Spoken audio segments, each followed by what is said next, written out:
Game of the night. Warriors raising their banner last night, taking on the Lakers on the opening night of the NBA season. LeBron James starting year number 20. And Timmy Legs, it looked like the Warriors are in mid-season form moving the ball. So sharp. I mean, so much cohesion. So many guys back from that team that won a title, and they were absolutely active and moving it early on. Steph started slow, then heated up. Meanwhile, Lakers on the other side. Take a look. They just can't find anything, and it leads to transition the other way.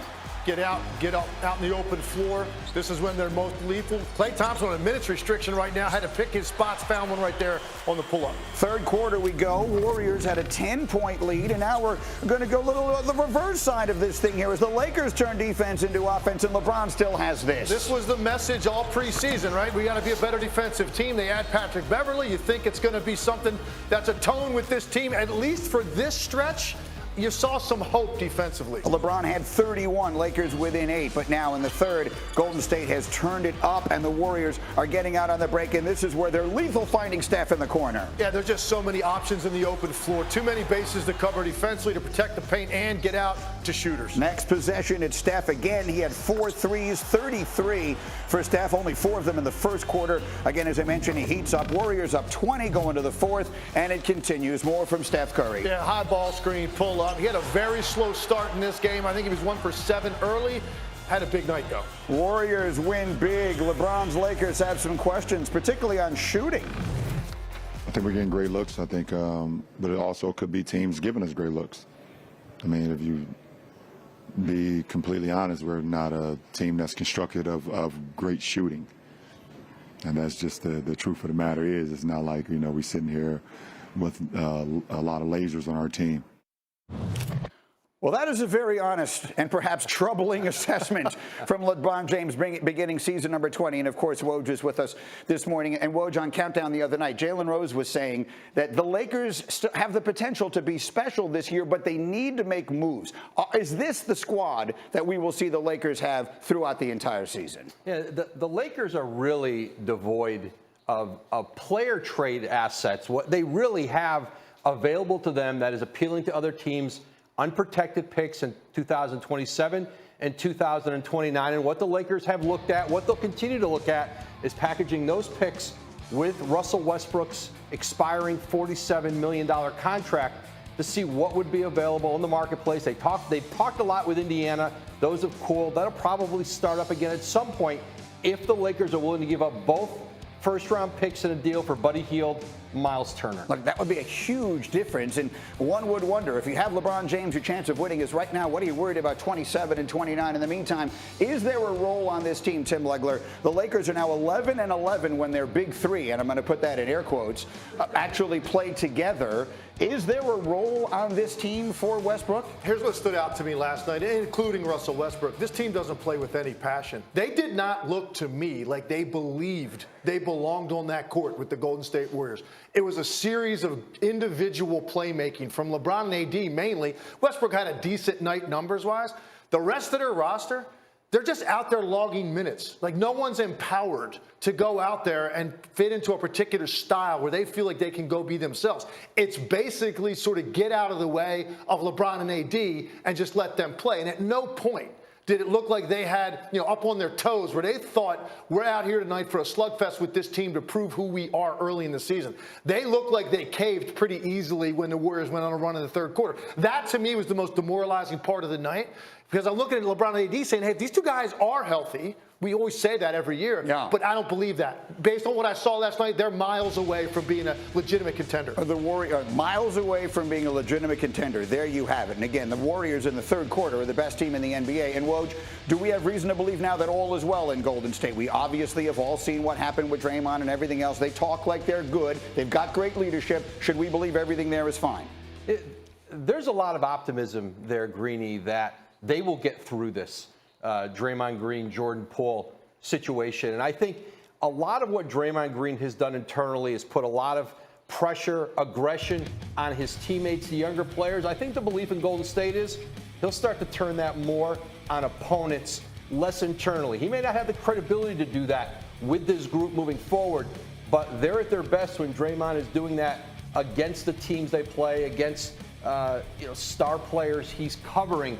I think they have great confidence right now. They can get through this, make another title run without feeling like this is something that is going to ultimately sidetrack this team. And what they continue to do is move the ball better than any team. They had 31 assists last night. They shoot 54% off passes. They are so much better at that than anybody else. And again, they look in midseason form on that front. It's almost not fair. The depth that this team has, because you're sitting there watching the game at the start, you're expecting to see, you want to see Jordan Poole play, you want to see Wiseman, right? They haven't had a guy with this kind of length and skill as a screen dive guy. They haven't had that in the system in the Steph Curry era. Now you've got this elite level 7-foot finisher that's that athletic. So you wanted to see that. I wanted to see Kuminga. He didn't really do much last night. But then you forget, you go, wait a second.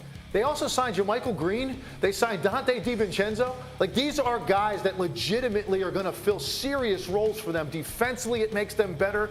They're just smart with their IQ. And then, of course, you know, Steph playing the way he did. They have too many people to try to cover when you get ready to prepare a game plan for this team. I'm picking the Clippers to win the West. Last night, I found myself rethinking that as I'm watching Game 1 of 82 for the Warriors last night, too. We'll see. Guys, stay close. Will be here tonight as well, making his way up here. But let's start with what we saw last night. The Warriors, they look great. Not really a whole lot to say about them. The Lakers, a lot of questions about what they'd look like. Tim Legler was very critical of what he saw from the Lakers last night. Stephen A., how about you? The word that comes to my mind is sad, because it's the Los Angeles Lakers and they're not going anywhere. And the fact of the matter is, you look at LeBron James and you look at Anthony Davis and you know when healthy what they can bring to the table, but they don't have shooters. And LeBron James called it just as accurately as you possibly can. In the end, when you draw attention and you kick it out to one guy after another, and they can't convert relatively open shots, maybe slightly contested, but certainly nobody draped all over them, you got a problem. In some instances, you've watched guys shooting jump shots and literally defenders running away like, let them shoot. Let them shoot. I dare you shoot. There's a reason they're open. What would you notice, or as they would say, he with us. There's a whole bunch of players on the Lakers squad where you got opponents saying he's with us when it comes to their perimeter shooting. And so when you look at it from that standpoint, and then you take into account the competition they have to go against in the Western Conference, Memphis, Denver, Dallas, Phoenix. I mean, the list goes on and on and on. Clippers. You just say, damn, this is another bad year. The Lakers, play-in tournament for sure. And then obviously you go home in the first round as a best case scenario based off of what we saw last night, but it wasn't against the Warriors. Right, and they are also, that is as currently constituted. And we'll just go back to the very beginning of the show for those who are not with us, because it was a very long time ago. Will this Laker team be as currently constituted throughout this entire season? Listen, there are deals to be made for this Lakers team, but they're limited in assets that they can trade. And essentially what they have of value that anybody wants are their 2027, their 2029 unprotected first-round picks. Correct. And Russell Westbrook's expiring $47 million deal. There's a trade in Indiana that's been there if they want to give up both of those first-round picks. Buddy Hield, Miles Turner. I think the hope for the Lakers is, as teams want to get into the Victor Wembanyama sweepstakes, perhaps the best draft prospect we have ever seen coming into the NBA in the 2023 draft. Teams may be looking to get into lottery, be able to get more ping pong balls, and are there going to be more veteran established players available for the Lakers to do a trade? I think there's going to be more teams, more players, maybe even well ahead of the trade deadline that teams are going to want to dump. And I think for the Lakers, that's what they'll keep their eye on. Woj, I got a real quick question for you. It's Miles Turner, Buddy Hield. What we're hearing in NBA circles is the Lakers, one side you hear the Lakers are reluctant to give up those two picks along with Russell Westbrook. On the other side of the table, you're hearing, well, they're willing to do it, but Indiana is not willing to do it. What are you hearing? No, if the Lakers are willing to give up both picks, I think that's a deal Indiana has been prepared to do. The Lakers have not put both picks in a deal. And so that may change as this year goes on. There may be other deals available, but those conversations were on and off all summer long. Let me get Michael in here, because, Michael, you've covered the great careers of so many historically great players. And here is LeBron. We mentioned it. It's age 20 at the end. What does all of this mean for him to be in this situation where he finds himself as this season begins? No, LeBron had to. I'm not going to be one of the people, Greeny, as we sit together all year with all this hand-wringing over LeBron in his 20th season. LeBron's legacy ain't going to change. We know what he is. He's on the Mount Rushmore to me of basketball. It's not going to change. It's not going to be capped off this year with a championship. This is not a news flash. I think there are more really good teams in the NBA to start a season, last night, than I think I've ever seen in my lifetime at one time. The Lakers are not one of them. And I just hope that we are not held hostage on Countdown or whatever else we're doing on this network, your show and Stephen A's and mine, to talk about the Lakers every day. Because some of us aren't going to get into this hand-wringing. I'm not, except when you guys shove me into it, which I'm sure we will tonight. The Lakers aren't any good.